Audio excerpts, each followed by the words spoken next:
All right, all you SurRon freaks, this is a little review piece on this throttle housing, which says Acerbis on it, but is not an Acerbis product. Talk to the manufacturer.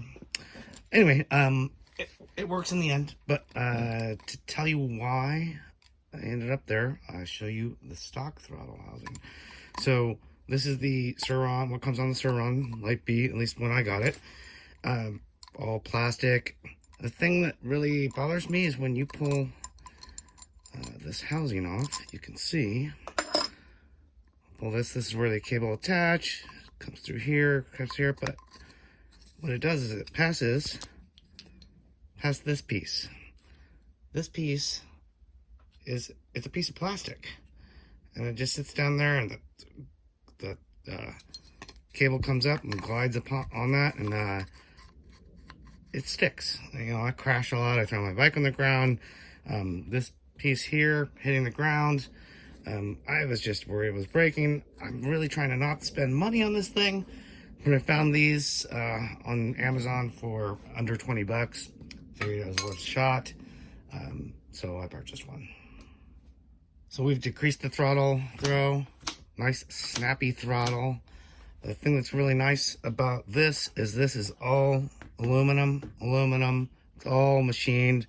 It's actually surprising that they could make this for as cheap as they're selling it. I guess that's what happens in China. So I'm going to take this apart and show you a little bit more about what I'm talking about.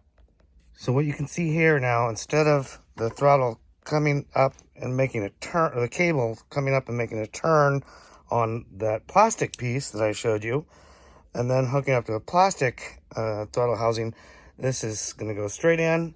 It's going to bend around this, connect to the throttle here. It's just a straighter line, a little bit snappier. I feel like a little bit more durable, will last a little bit longer, and makes it a little easier to get that throttle up where you want it and hold it there.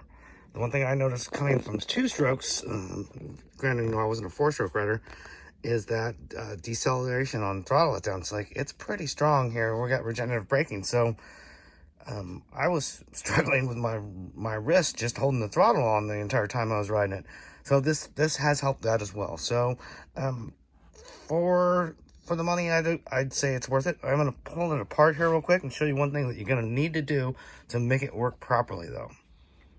So when I first installed this, you know, the install takes just a couple minutes. You're going to use the same throttle cable as you got stock on from the SurRon. So don't use the throttle cable this comes with.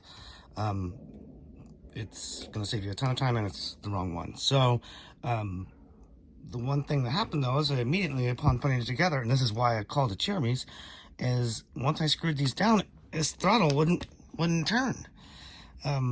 So this housing should be, you know, flush and screwed all the way down, but once you did it, it would just stick the throttle. So what I had to do is take it apart and do a little bit of grinding on it. So I'll show you that. Taking it apart's pretty easy. Take those 2 screws off, pull this out. I'm just going to pull this out. I've got my throttle cable. It just hooks onto this one, not this one, the first one. So just to show you, if you guys can see it, in here, this there's a lip where the actual throttle tube connects to this piece, and it screws on, actually. It was hitting the wall here and making it stick. So I just came in with my little round file and rounded it off, and then tried to get in there. I had to get in there with some sandpaper and just take off just ever so slightly a little bit. So now when I get in there, no stick. I can get that plate on with no stick. One of the things you guys probably noticed is I've got my grips cut off. Well, that's just because the grips that I had, these Ori grips that I really like, they were too long. They were flopping around, and they're pushing the whole grip into the side of the thing and make it stick every time I crash. So I just cut the end off and avoid that problem altogether. I'm not grabbing it out here anyway. So there we go. Of course, the hardest part of all this, getting the cable through there, is not a big deal. It's super easy. Hardest part is getting this cable onto this. So what I use is just use some needle nose. I know some people are probably gonna tell me not to do it this way, but this is how I do it. Makes it easy. And then I pop this in here, drop it down, let go. There we go, good to go. And all you have to do is take your screws. Got my screws over here. Screw the two in.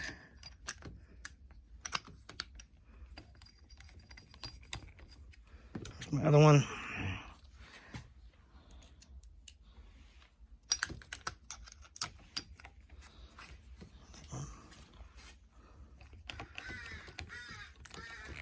Got those two in there. Just tighten down. And then this is just to get it out of the way. I just flipped it up, so I'll just flip it back. Get my donut there. Nice, quick return throttle.